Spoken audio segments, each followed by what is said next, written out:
Hello, I am Arif Irfanullah, and in this brief clip I will give you an overview of IFT's products and services and then how you can prepare for the Level 2 exam using IFT.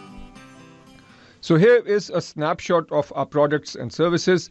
We have video lectures. These lectures are aligned with the CFA program curriculum, and they will help you understand the concepts presented in the curriculum extremely efficiently. In these videos, I also help you solve several examples that are presented in the curriculum.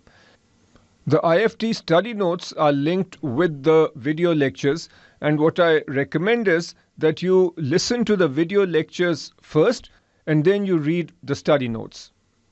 Our question bank is organized on a reading by reading basis, so there are practice questions that we offer for each reading. We recommend that after you are done with a particular reading, you work through the question bank. We also have topic exams. So when you are done with a topic such as financial reporting and analysis, then you can take the topic exam. That will help you understand how well you are prepared for that topic. Our high yield course is extremely useful during the last couple of months of your preparation. The high yield course is based on Pareto's 80-20 rule.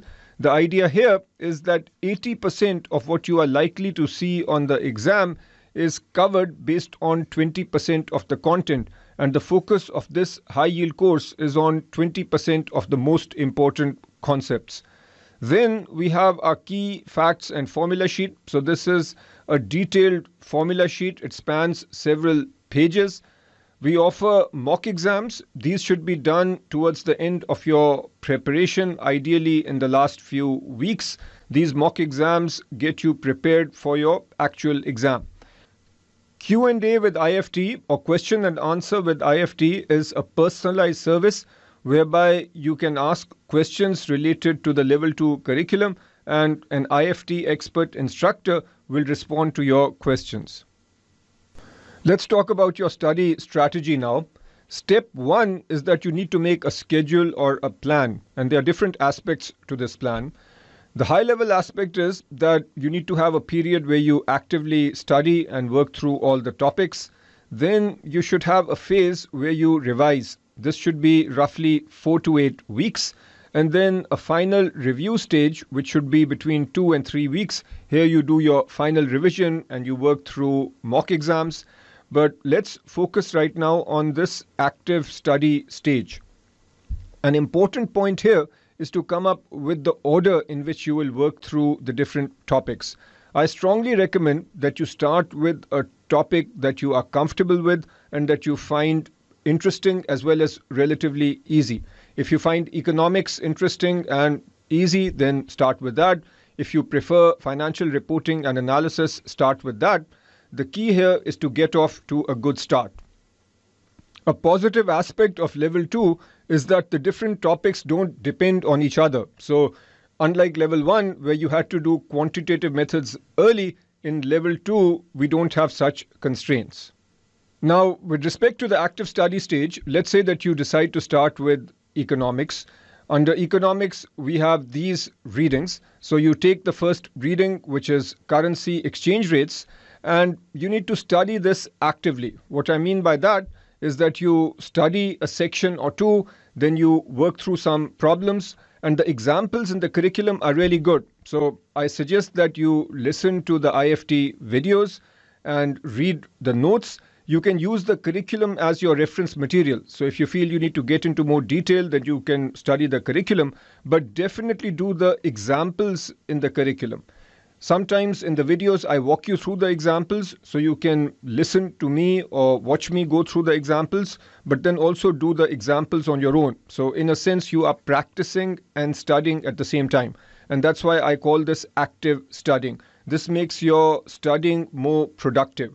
Once you are done with the reading, then do the practice problems at the end of the reading. So these are in the curriculum. These are the end of reading practice problems. Plus you can do the IFT question bank for that particular reading. Once you are done with the practice questions, you can then move on to the next reading, follow the same exercise, and then the third reading. After completing all the readings in a topic, you can work through a topic exam. IFT provides an exam for every single topic, and you can also do questions which are on the CFA Institute website. So their questions are organized by topic. You can work through those also. Now, what I'm talking about here is questions from the curriculum as well as questions that IFT provides. One thing that you could do is do the curriculum questions initially and work through the IFT question bank questions later when you revise. So this is really up to you. It depends on how much time you have up front and how much time you have later. If you don't have much time and you need to prioritize, then I would recommend that you do the curriculum questions first. Before taking the exam, you should certainly have gone through all the CFA Institute questions. You can think of IFT questions as additional practice material that you need to do after you have done the curriculum questions. If you've not done so already, please visit our website, which is IFT.world. Here you will learn more about our product and services. I strongly recommend that you sign up for our free trial. This will allow you to evaluate our material, and if you like what you see, then you can choose a study package that best suits you. You can also visit our knowledge base and support portal.